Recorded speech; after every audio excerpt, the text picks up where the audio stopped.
Mohammed bin Salman, pewaris takhta Saudi Arabia yang penuh ambisi, mengumumkan satu rancangan pada tahun 2021 yang kelihatan seperti impian yang mustahil.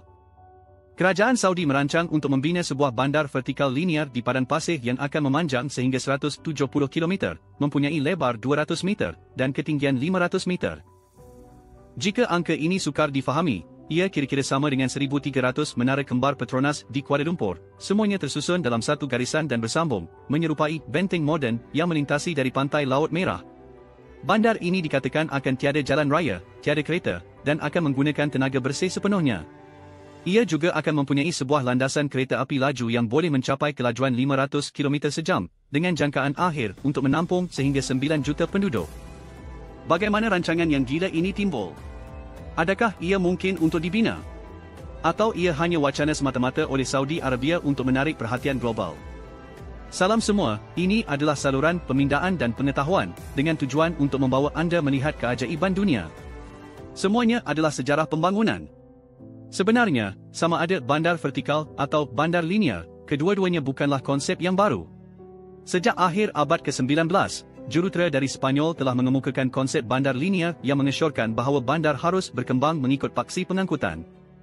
Paksi ini lebih baik jika berbentuk landasan kereta api.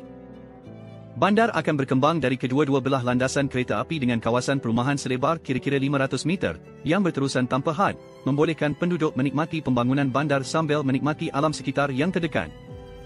Pada awal abad ke-20, ahli seni bina kontemporari, Le Corbusier, juga mengemukakan pandangan tentang kepadatan tinggi pembangunan bandar yang tidak berkesudahan. Beliau berpendapat bahawa pembangunan bandar harus bergerak ke arah yang berbeza. Dengan membina bangunan pencakar langit yang melebihi 50 tingkat, kepadatan penduduk di pusat bandar ditingkatkan secara besar-besaran, membolehkan perkembangan ke arah kehidupan bandar yang lebih vertikal, meredakan keadaan kesesakan yang teruk di pusat bandar, dan mengembalikan kawasan tanah bandar kepada lanskap hijau.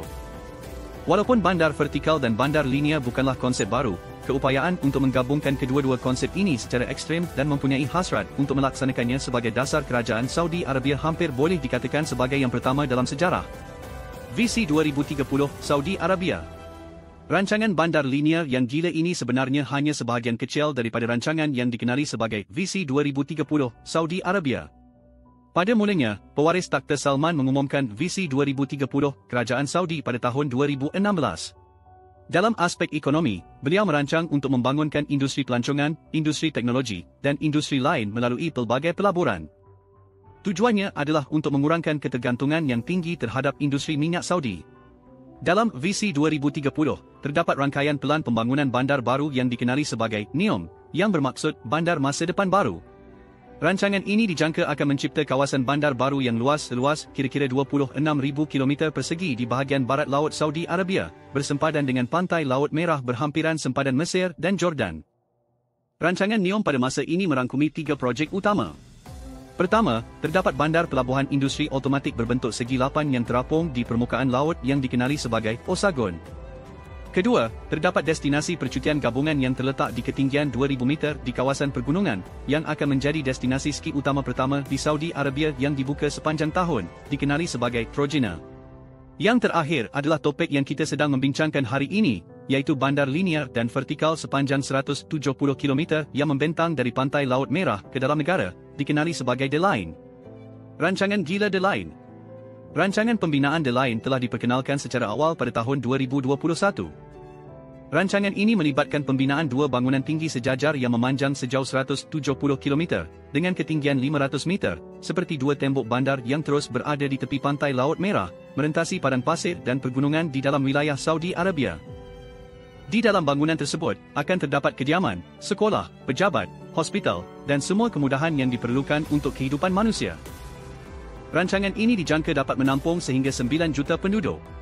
Jarak antara 2 bangunan sejajar tersebut adalah lebih kurang 100 meter, dan ruang kosong di antara mereka akan digunakan untuk pembinaan landasan kereta api, laluan pejalan kaki, dan kawasan hijau. Landasan kereta api dan laluan pejalan kaki akan ditingkatkan secara berasingan agar tidak saling mengganggu. Fasad luar 2 bangunan tersebut dijangka akan menggunakan kaca cermin, membolehkan orang melihat keluar dari padang pasir ke benteng moden ini, tetapi tetap melihat padang pasir yang luas berpanjangan melalui pantulan kaca cermin, tanpa merasa terhalang oleh bangunan itu sendiri. Dikarenakan bentuk unik bandar vertikal ini, bandar ini hanya akan mengambil ruang seluas 34 km persegi. Penduduk tidak hanya akan memiliki kawasan hijau yang berkembang di dalam bandar, tetapi juga akses mudah ke padang pasir, pantai, dan landskap semula jadi lainnya yang bersebelahan dengan bandar. Menurut maklumat rasmi dari pihak Saudi, kawasan rancangan bandar ini akan mempunyai kawasan lindung alam yang meliputi sehingga 95% daripada kawasan tersebut. Ini berkat kepada kepadatan ruang yang sangat rendah yang dicipta oleh bandar vertikal ini. Selain daripada itu, terdapat rancangan pembinaan landasan kereta api laju di dalam bandar, yang akan melintasi The Line sepanjang 170 km hanya dalam masa 20 minit, setara dengan kelajuan 500 km sejam. Reka bentuk ini hampir dapat dikatakan sebagai pelaksanaan sempurna bagi konsep bandar linear yang diusulkan lebih dari 100 tahun yang lalu. Ia adalah bentuk yang lebih moden dan lebih ekstrim. Jika anda ingin memahami seberapa gila rancangan ini, anda perlu mengetahui bahawa pada masa ini, hanya terdapat 11 menara tinggi yang melebihi ketinggian 500 meter di seluruh dunia. Walaupun Saudi Arabia mempunyai salah satu daripadanya, namun hanya satu sahaja. Namun, rancangan ini setara dengan pembinaan lebih daripada 1000 menara tinggi setinggi 500 meter. Oh tidak, ia berjumlah 2 kali ganda daripadanya. Tahap tenaga manusia, bahan, wang, dan masa yang akan dihabiskan oleh rancangan pembinaan ini benar-benar sukar untuk dibayangkan. Tidak hairanlah pihak berkuasa Saudi menyebutnya sebagai keajaiban baru dunia. Keraguan tentang The Line. Pihak berkuasa Saudi Arabia menyatakan bahawa The Line akan mencipta 380,000 peluang pekerjaan dan meningkatkan KDNK negara sebanyak $48 bilion. Namun, mengikut ramalan pelbagai pihak, kos keseluruhan rancangan The Line akan berada di antara $500 bilion hingga $1 triliun. Dari mana akan datangnya jumlah wang sebanyak itu masih belum jelas. Pihak kerajaan Saudi juga menyatakan bahawa The Line akan menjadi sebuah bandar tanpa kereta, dengan sifar jenaan karbon. Semua kemudahan harian yang diperlukan oleh penduduk akan dibina dalam jarak berjalan kaki selama 5 minit dari kediaman mereka. Namun, bagaimana reka bentuk bandar seperti itu akan diwujudkan tidak dijelaskan oleh kerajaan Saudi. Kerajaan Saudi mendakwa bahawa The Line akan menggunakan 100% tenaga boleh baharu dengan sifar jenaan karbon.